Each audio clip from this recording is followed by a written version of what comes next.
사사 시대의 끝을 향해서 가고 있습니다. 이제 오늘 우리가 볼 사사들을 지나고 나면 그 다음에 여러분이 너무나 잘 아시는 사사가 등장을 하겠죠. 삼손이라고 하는 그러한 사사가 등장하고, 그리고 그 후에 특별히 이제 사사가 등장하지 않고 끝나게 됩니다. 그런데 오늘 우리가 읽은 이 짧은 말씀에는 사사가 3명이나 등장을 하고 있습니다. 3명이 등장을 하고 있어요.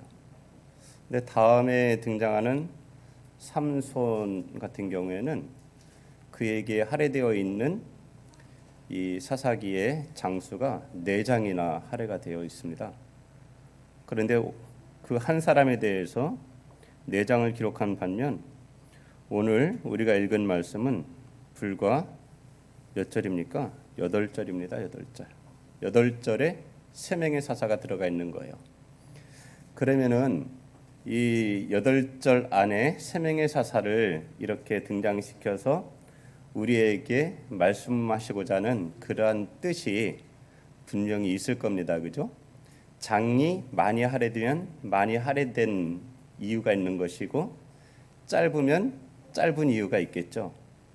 그러면 오늘 우리가 읽은 이 삼손을 제외하고 나면 이제 거의 마지막 사사들인데, 보통은 이 분량이 적어서 이런 사사들을 소사사라고 이야기를 하기도 합니다. 소사사. 그래서 이제 여기에 3명이 이렇게 한꺼번에 등장하니까 어떤 분은 소사사 트리오다 이런 이야기도 하는데, 하여튼 오늘 우리가 이 말씀을 통해서 하나님께서 우리에게 주시는 그 음성을 듣기를 원합니다. 입다가 죽은 후에 그 뒤를 이어서 오늘 말씀은 베들레헴 입산이 사사가 되었다 이렇게 말합니다. 베들레헴, 여기 베들레헴은 유대 땅의 베들레헴은 아닙니다. 왜냐하면 지금 여기에 등장하는 이 세 명의 사사가 주로 활동하던 무대가 이스라엘 중부에서부터 더 북쪽에 이르는 스불론 땅 근처에서 활동하던 그러한 사람들이죠. 그래서 우리가 여호수아의 땅 분배하는 곳에 보면은 바로 그 스불론 지파 가운데에 베들레헴이라고 하는 그러한 지명이 거기에 등장하는 것을 볼 수가 있습니다. 그래서 이 베들레헴은 저 남쪽의 유대 땅 베들레헴이 아니라 오히려 갈릴리 지역에 있는 베들레헴일 것이다 하는 것이 일반적으로 거의 우리가 생각하는 것이 합당하다 이렇게 여겨지는 것이죠. 베들레헴의 입산이 이스라엘의 사사가 되었다. 그런데 이 입산에 대해서 특이함이 있죠, 그죠? 뭐냐면 그가 어느 지파 사람인지를 말하지 않고 있습니다. 지파를 말하지 않는 특성이 갑자기 생겨나는 거예요. 지파를 말하지 않는다는 것은 이제 무엇을 말하고자 하는 것일까요? 이 사람들이 원래는 이스라엘 공동체라고 하는 한 민족 12지파에 연합된 이라는 공동체였는데, 이제는 그것이 깨어져 가고 있는 거예요. 부서져 가고 있는 것입니다.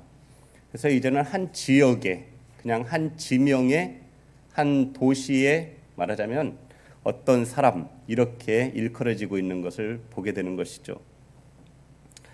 그렇게 이 베들레헴의 입산이 사사가 되었다고 말을 합니다. 이 입산은 그 이름처럼 자신이 빛나는 그러한 사람이 되고자 했을 것입니다. 입산의 뜻이 빛나는 그런 뜻을 갖고 있거든요. 빛나는 사람이 되고자 했겠죠. 그래서 이 입산은 그 다음에 나오는 절을 통해서 우리가 알 수 있는 것은 그에게 아내가 많았다 하는 걸 알 수가 있죠. 왜냐하면 아들이 30명이었고 딸이 30명이었습니다.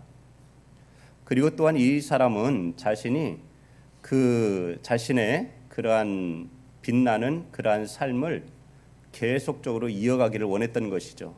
그러면 사람들이 추구하는 것은 뭘까요? 어떻게 우리가 이 현대 사회에서 보면은 우리가 상위층의 그 삶을 계속 영위해야 되겠다 이러면은 주로 그들이 관계하는 것들은 주로 어느 계층의 사람들입니까? 주로 이제 같은 계층의 사람들을 주로 만나고 그 가운데서 서로 혈연 관계를 맺게 되고 이러한 일들이 일어나는 것이죠. 그러면 과거에 한 지역의 어떤 군주가 자신의 그 지위를 계속 공고히 하고자 할 때는 어떻게 할까요? 주변의 나라들과 주변의 다른 민족들과 이 혈연 관계를 맺는 것이죠. 그래서 자신의 힘을 키워가는 겁니다.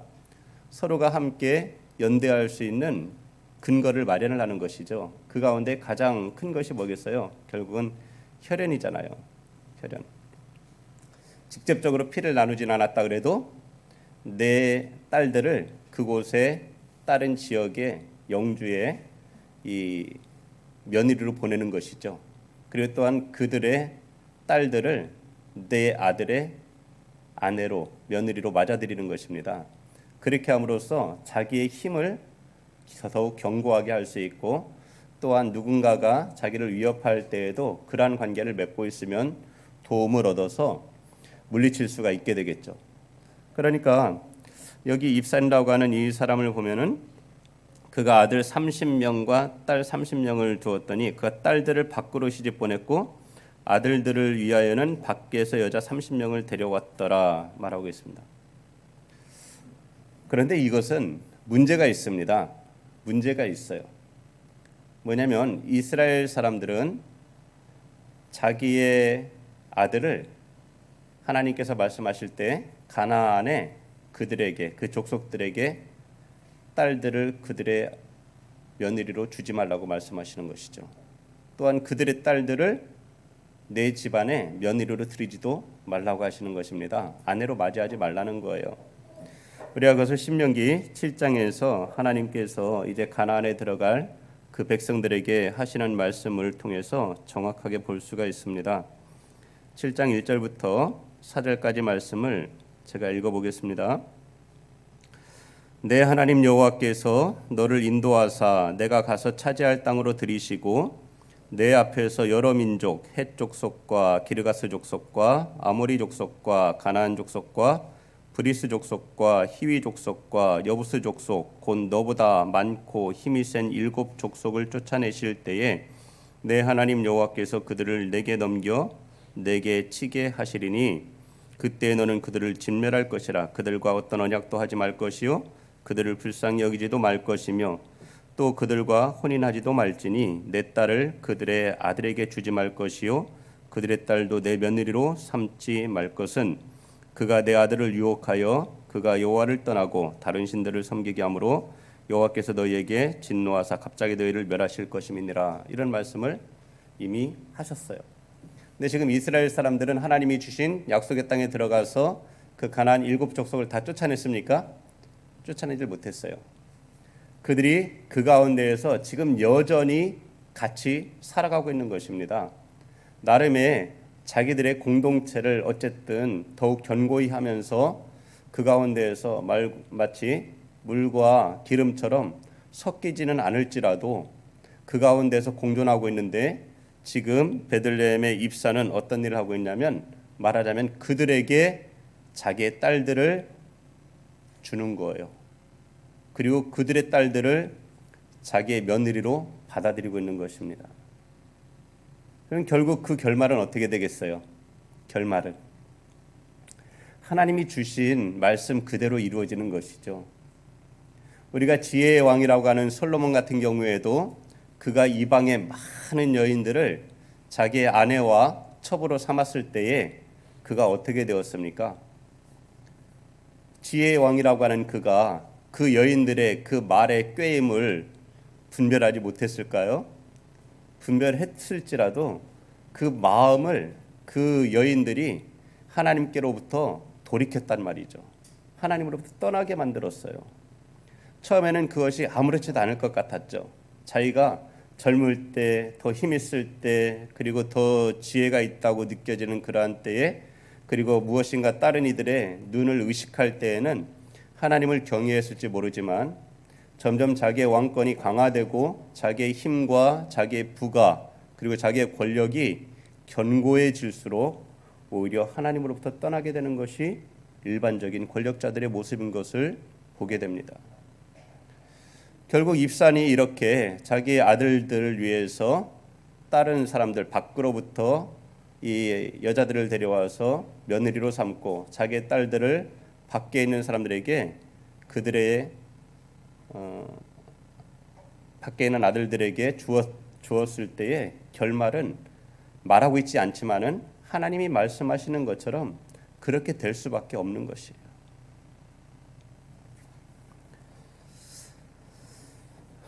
이것이 지금 점점 사사 시대의 거의 끝자락에서 보여주고 있는 모습들인 것입니다. 이 세 사람이 다 이런 형태를 우리에게 보여주고 있는 거예요. 그러니까 결국은 사사기가 말하고자 하는 것이 무엇이었습니까?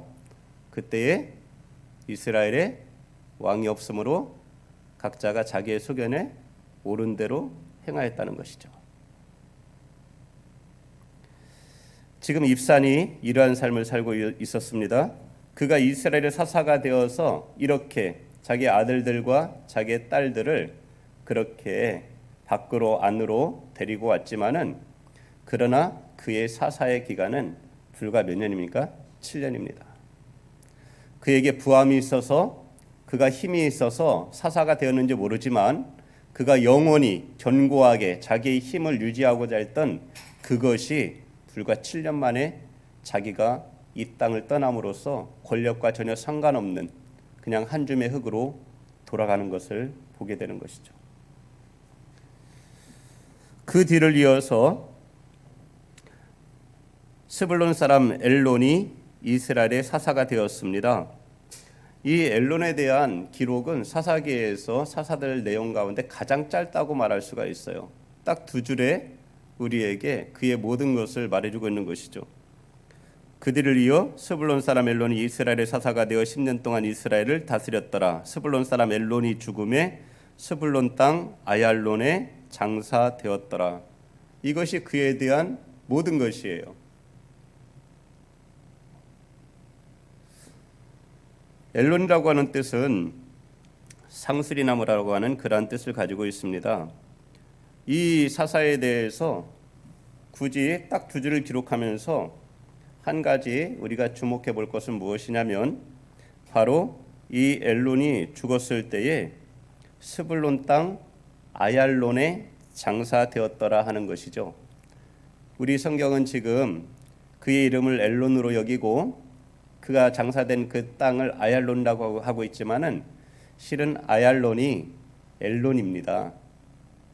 그래서 공동 번역은 이것을 엘론이라고 쓰고 있어요. 그러니까 엘론이 어디에 장사된 거예요? 엘론에 장사된 겁니다. 사람은 죽어서 무엇을 남기려고 그러죠? 자기의 이름을 남기려고 합니다.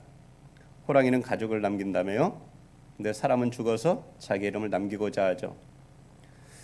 그래서 사람들은 자기의 이름이 계속해서 상수리 나무처럼 변하지 아니하고 계속 그 이름이 그 가운데에서 높여지기를 그리고 항상 추앙받기를 원하는 것이 사람들의 일반적인 마음이죠.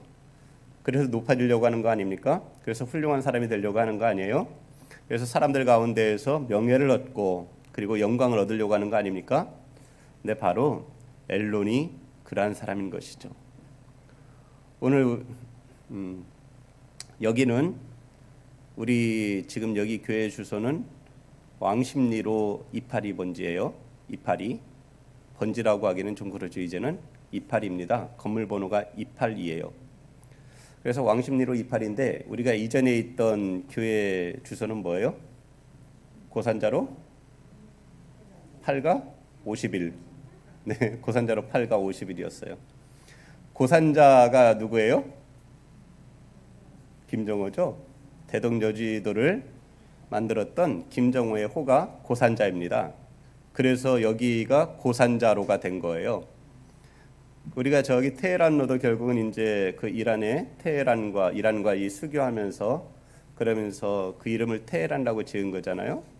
그렇게 우리가 어떤 일을 통해서 그 사건을 그 이름을 붙여서 기억하듯이 이 엘론이라는 사람도 자기의 이름을 그 스불론에서 계속해서 자기 이름이 빛나기를 원했던 사람인 것이죠. 그러니까 자기의 이름이 상수리나무처럼 항상 푸르르기를 원했던 것입니다. 곧 스불론 사람 엘론이 명예를 추구하는 사람이었다는 것을 우리가 보게 되는 것이죠. 그런데 그는 단지 이스라엘의 사사가 되어서 10년을 지냈고 그리고 그는 땅에 장사되었습니다. 비록 엘론이라고 하는 그 이름을 가진 그 땅에 장사되었지만은 결국 그가 죽은 후에 얻게 되는 영광이 무슨 소용이 있겠습니까? 죽고 나면 단지 우리는 한 줌의 흙으로 돌아갈 뿐이요, 죽고 나면 바로 우리는 하나님의 심판대 앞에 서게 될 터인데 땅에서의 내 이름의 빛남이 그것이 무슨 의미가 있겠습니까? 그런데 이 사사들은 무엇을 원하는 겁니까? 자기의 이름이 항상 그 백성들 가운데 들려지기를 원하고 있는 것이죠. 그 뒤를 이어서 비라돈 사람 힐렐의 아들 압돈이 이스라엘의 사사가 되었습니다. 이 압돈이라고 하는 이 사사에 대해서도 그의 지파를 어디라고 알려주지 않고 있어요.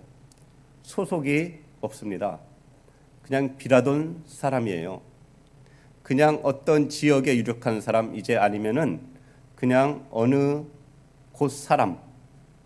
그러나 그가 어느 지파에 속했는지 알 수 없지만 일단 그 지역에 들어와서 살면서 그가 힘을 가지면 그 지역의 사사가 될 수 있는, 이것이 지금 이스라엘의 사사 시대에 거의 끝 무렵에 일어나고 있는 이러한 일들인 것입니다.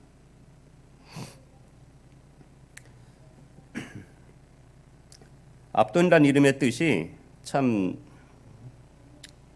그렇습니다. 뭐냐면 그 이름의 뜻이 하인이란 뜻이에요. 압돈이라는 이름의 뜻이 하인입니다. 그런데 그 아버지의 이름은 뭐냐면 힐렐이라고 하고 있어요. 힐렐은 뭡니까? 그것은 그가 찬양하였다 이란 뜻을 갖고 있는데, 그 힐렐 아버지로 인해서 어떠한 부를 축적하게 되었는지 알 수는 없지만은 이 사람도 보면은 입산처럼 자녀가 많았습니다. 그에게는 아들 40명이 있었다고 말하고 있어요. 아들 40명. 그러니 입산과 마찬가지죠. 아내가 얼마나 많았겠습니까? 그리고 또한 그는 그 땅에서, 그 지방에서 결국은 아주 유력하였기 때문에 그의 힘을 가지고 그가 이스라엘의 사사가 되었다는 것을 볼 수가 있죠. 근데 특이한 게 있습니다. 보통 오늘날의 시대는 저마다 사람들이 자녀에 대해서 출산 계획을 갖고 내가 자녀를 몇 명을 낳겠다 안 낳겠다 이것을 임으로다가 마치 자신이 하나님인 것처럼 결정하고 그리고 그것을 실행해 나가고 있지만은 이 시대에는 그러한 것이 과연 오늘날과 같았을까요? 그렇지 않았을 겁니다. 자녀는 이 시대에 많이 낳으면 낳을수록 그것은 복이라고 여겼습니다. 그러니까 누구나가 자녀를 많이 낳기를 원했어요. 그런데 이상하죠? 아들이 40명인데 손자가 30명입니다. 뭔가 이상하지 않아요? 아들이 40명이면 최소한 손자는 그 배는 돼야 되지 않을까요? 그런데 아들의 수보다도 손자의 수가 더 적다는 것을 성경은 이상하게 기록을 하고 있어요. 이게 무엇일까요? 이 사람은 자신이 그 아들들에게 이 어린 나귀를 줍니다. 그래서 그 아들도 손자도 어린 나귀를 탔어요. 지난번에 우리가 말씀을 통해서 보면서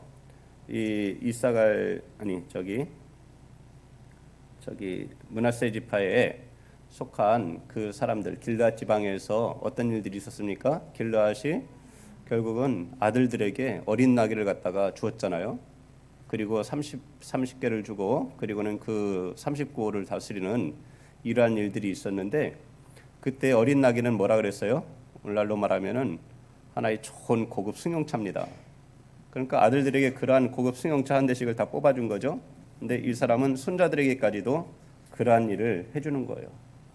그러니까 이제는 이 압돈에게 있어서 자기의 그러한 권세를 계속해서 후대에 계속 이어가고자 하는 그러한 열망이 손자에게까지 나타나는 걸 볼 수가 있죠. 지금까지는 손자라는 말이 이렇게 나오질 않았습니다. 그죠? 사사기에서 단지 해도 그 아들에게, 아들을 통해서 고을을 다스리는 이런 일들이 있었지만은 지금 이 압돈 같은 경우에는 아들에게 그리고 손자에게 권력을 계속 이양해 주고자 하는 이러한 모습을 오늘 성경은 우리에게 보여주고 있습니다.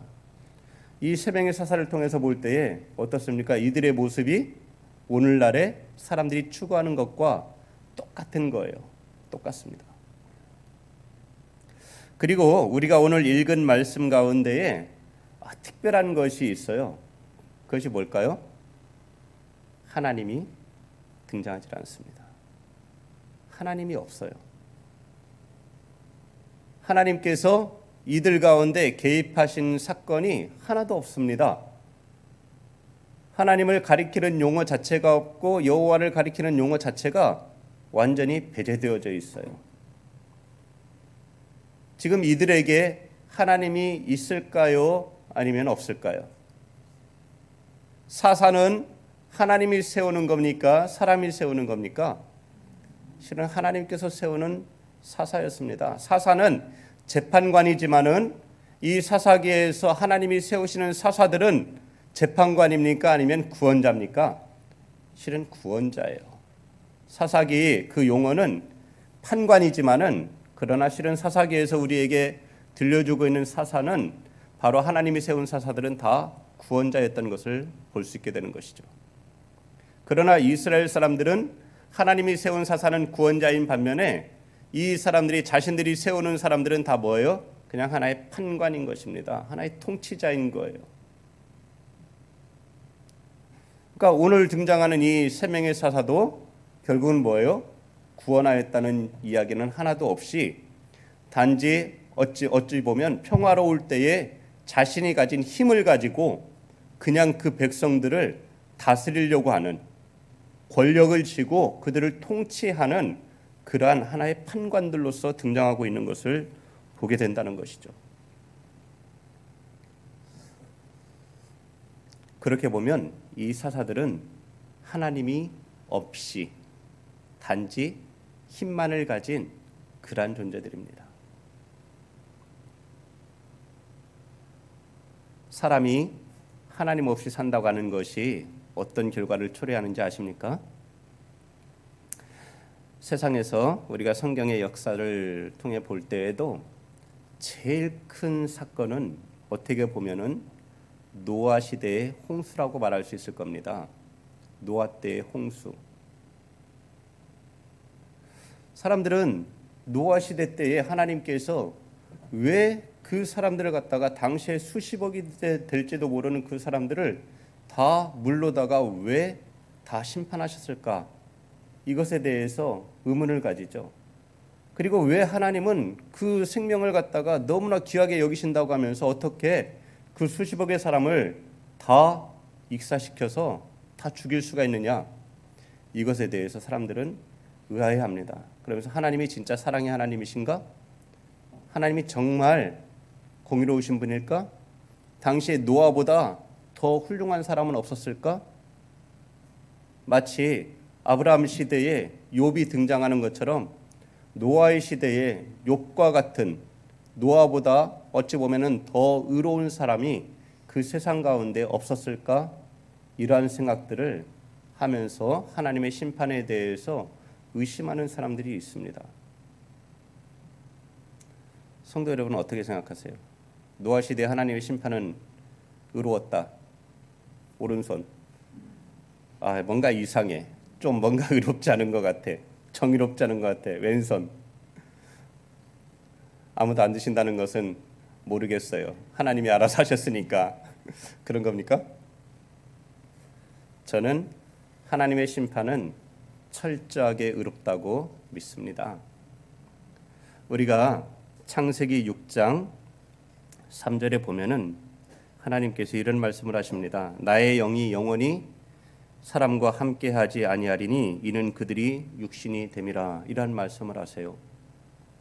그러면서 그들의 날수는 120년이 될 것이다 라는 이런 말씀을 하십니다. 우리는 노아가 방주를 지은 것이 몇 년에 걸쳐서 지었을까 이런 것들에 대해서 말할 때 우리는 이 120년을 이야기를 합니다. 120년. 노아가 말하자면 120년 동안 방주를 만들었다는 거예요. 당시에 사람들이 흩어져서 살았습니다. 그들은 흩어지길 싫어했었죠. 바벨의 신할 평지에 바벨탑을 쌓으면서 그들은 자기들이 높아지고자 했습니다. 하나님처럼 되고자 했고 자기들의 이름을 내고자 했어요. 그러면서 하나님께서 생육하고 번성하라 땅에 충만하라고 복을 주셨음에도 불구하고 그들은 흩어지지 않으려고 했습니다. 모여서 함께 살려고 했어요. 하나님께서 그들을 언어를 혼잡케 하셔서 흩어버리셨습니다. 하나님은 정말 지혜로우신 분이 아닐까요?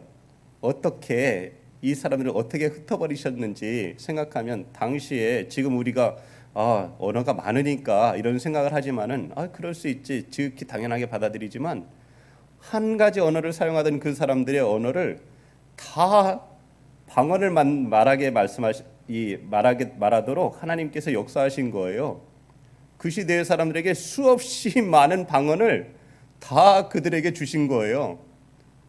그러니 어떻게 되겠어요? 자기들끼리 언어가 통하는 사람들끼리 한 무리를 지어서 자기들이 살 곳을 찾아 떠나게 하신 겁니다. 하나님이 진짜 지혜로우신 분 아니에요? 거기다가 그들에게 새로운 언어를 배운 적도 없는데 그냥 하게 하시는 거예요. 진짜 전능하신 하나님 아니십니까? 진짜 하나님이 하시는 일은 너무나 지혜롭고 너무나 놀랍습니다. 그렇게 그 사람들이 흩어졌습니다. 그리고 나서 세월이 좀 더 흘러서 바로 노아의 시대가 도래한 거예요. 그때 하나님께서 노아에게 방주를 만들라고 하셨습니다. 그런데 노아는 이상하게 냇가에 방주를 만들지 않고 바닷가에 만들지 않고 산 위에다가 방주를 만들어요. 그것도 규모가 엄청나게 큽니다. 사람들이 어떻게 했을까요? 노아에게 궁금해서 나와 묻지 않았겠어요? 물었을 겁니다. 사람들이 물었겠죠. 노아 뭐 하는 거야? 여기다가 지금 이게 뭐 만드는 거야? 배를 만든다고. 아니 배를 왜 만드냐고 묻지 않았겠어요? 하나님께서 세상을 심판하신대. 물로 심판하신다는 거야. 나에게 방주를 만들라고 하셨어. 그때 사람들이 노아의 말에 귀를 기울였나요? 아무도 귀를 기울이지 않았습니다. 사람들은 귀를 기울이지 않았지만 그러나 노아에 대한 소문은 어떻게 됐을까요? 발 없는 말이 천리를 간다고 120년 동안에 세상에 사는 모든 사람에게 노아의 이 사건이 다 증거되었을 겁니다. 그리고 사람들에게 노아라고 하는 사람이 하나님의 명령을 받아서 배를 만들고 있다는 이야기를 모두가 다 들었을 거예요. 그럼에도 불구하고 그 가운데에 노아에게 나와서 그러면 나는 어떻게 해야 되느냐고 묻는 사람이 없었고 나도 이곳에 참여시켜달라고 나도 좀 같이 가자고 하는 사람이 하나도 없었습니다. 하나님은 그들에게 노아에게 하셨던 그 말씀이 모든 사람에게 증거되도록 실은 노아가 120년 동안 배를 만들 수밖에 없었다고 하는 그러한 환경적 여건도 있겠지만 하나님께서 120년 동안 오래 참으시면서 모든 사람이 다 회개하고 하나님 앞에 돌아오기를 원하셨던 것이죠. 그러나 그들은 돌아오질 않았습니다. 왜냐하면 그들이 하나님 없이 육신이 되었기 때문입니다. 육신이 되어버리고만이 하나님을 찾지도 않고 하나님의 뜻을 분별하지도 않는 것입니다.